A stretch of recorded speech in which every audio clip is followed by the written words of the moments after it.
बिस्मिल्लाहिर्रहमानिर्रहीम। देखने और सुनने वालों को अस्सलाम वालेकुम। जैसा कि आप सबको मालूम है, मैं जो भी बयान करता हूँ कुरान और हदीस के मुताबिक बयान करता हूँ। इसमें किसी की मैं बुराई नहीं करता, किसी भी फ़िरका की बुराई नहीं करता। जो भी मैं बयान करता हूँ कुरान और हदीस के मुताबिक बयान करता हूँ, और मेरी दुआ है अल्लाह ताला मुझे इसी तरह हक़ बोलने और आप सबको हक़ सुनने और फिर हम सबको इस पे पूरा पूरा अमल करने की तौफ़ीक अता फ़रमाए। ये जो मैं बयान करता हूँ ये मार्फत की बातें हैं, तो जो लोग मार्फत के ख्वाहिशमंद हैं इंशाअल्लाह उनको ज़रूर फ़ायदा होगा, और जिनको नहीं मालूम कि मार्फत क्या है तो इंशाअल्लाह वो भी जल्द जान जाएंगे कि मार्फत में क्या बयान होता है। तो हम अपने मौजू का आगाज़ करते हैं। आज का हमारा मौजू है आलम जिस्म और आलम रूह। तो सबसे पहले हम आगाज़ करते हैं नज़ूल और अरूज का। आलम जिस्म पहले मट्टी से नबातात में आता है, फिर आलम जिस्म जैसे एक कतरे की सूरत इख्तियार करता है और फिर अपनी हालत बदलता बदलता एक कलब की सूरत इख्तियार कर लेता है। आलम जिस्म कतरे से लेके पूरा होने तक अपनी कई हालतें बदलता है, यानी मादरे रहम में अपनी हालत बदलता रहता है, और फिर आलम दुनिया में आकर भी अपनी हालत या आदत बदलता रहता है। जैसे पहले बच्चा सिर्फ पस्तान मादर को ही जानता है और पस्तान मादर ही इसका सब कुछ होता है। इसके बाद जब वो थोड़ा बड़ा हो जाता है तो फिर खिलौनों की तरफ मशगूल हो जाता है। जैसा कि हम सब ने अपना बचपन देखा है और छोटे बच्चों का बचपन देखते हैं, फिर खिलौनों की तरफ मशगूल हो जाता है।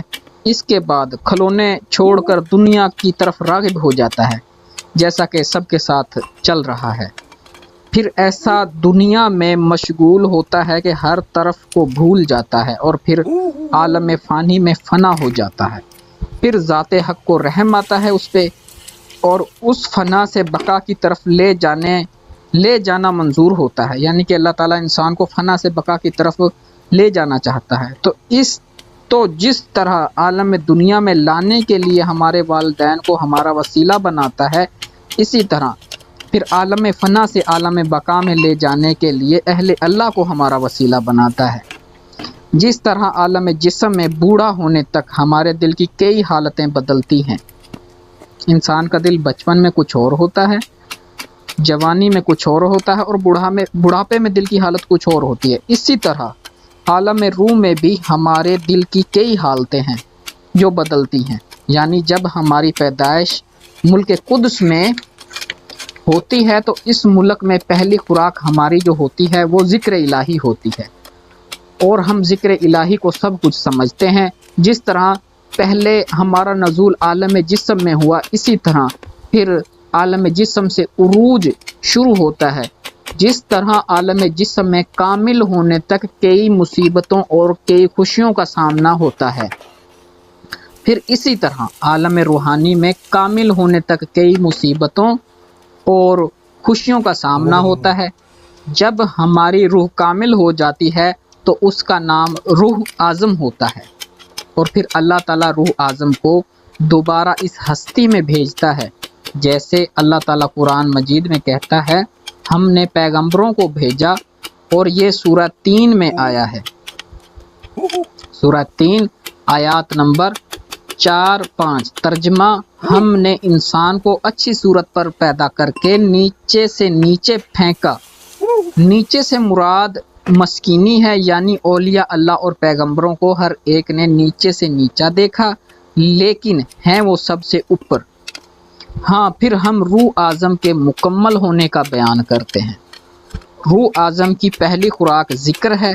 ज़िक्र से आगे मज़कूर का मुशाहदा खुराक है। जैसे मौलवी रूमी फरमाते हैं कि ज़िक्र कर ताकि मज़कूर ज़ाहिर हो। मज़कूर के मुशाहदे से रूह आज़म में इश्क और मोहब्बत पैदा हो जाती है। ज़िक्र से नूर भी पैदा होता है और ज़िक्र से नार भी। सुल्तान बाहू रहमतुल्लाह अलैह भी फरमाते हैं कि ज़िक्र नूर भी रखता है और नार भी रखता है। बस रूह आज़म की इंतहाई खुराक मोहब्बत है। इसलिए तो अल्लाह ताला कुरान में फरमाता है, सूरह कलम आयात नंबर 4। तर्जमा, तहकीक तो बड़ा खलीक है بس روح اعظم ہی اسم اعظم ہے جس سے مردے زندہ ہوتے ہیں۔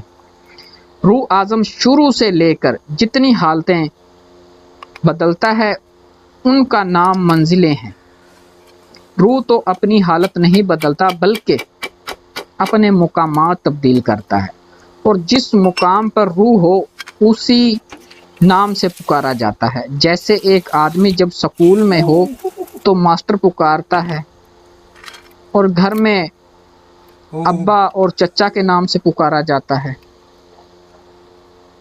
اسی طرح کوئی لے لو، آپ خوشبو لے لو، جیسے کہ روح کیوڑا ہے اور روح گلاب وغیرہ۔ تو ملیں گے ایک نئی ویڈیو میں۔ اپنا اور اپنے گرد و نواح کے لوگوں کا خیال رکھیے گا۔ آج کے لیے بس اتنا ہی، تب تک کے لیے فی امان اللہ۔